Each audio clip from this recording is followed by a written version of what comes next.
గౌరవ ప్రతిపక్ష నాయకులు మేము ఆయన్ను వ్యక్తిగతంగా ఆయన జోలికి పోకూడదని ఎంత అనుకున్నా ఆయనే రెచ్చగొడతా ఉన్నాడు సార్ ఈ సభలో. నా దగ్గర ఇంగ్లీష్ పాఠాలు నేర్చుకోండి మీరందరూ కూడా అని సభ్యులకు పిలిపించాడు సార్ ఆయన.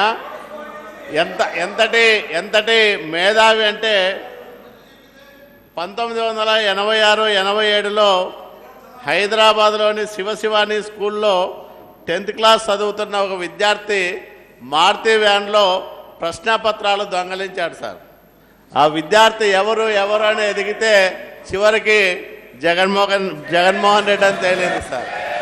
మరి ఇట్లాంటి వ్యక్తి దగ్గర మేము ఇంగ్లీష్ పాఠాలు నేర్చుకోవాలా సార్? స్వయంగా దివంగత నేత మహానేత అని చెప్పుకుంటున్న రాజశేఖర రెడ్డి గారు ఒక సందర్భంలో స్వయంగా ఆయన కన్న తల్లి విజయలక్ష్మి గారు రోసయ్య గారికి చెప్పినట్లు చెప్తున్న మాటలు జగన్తో వేగలేకపోతున్నాం మేము. అన్నా జగన్ని దయచేసి బెంగళూరు నుంచి రాకుండా చూసుకో అని రాజశేఖర రెడ్డి గారు నాకు చెప్తారు.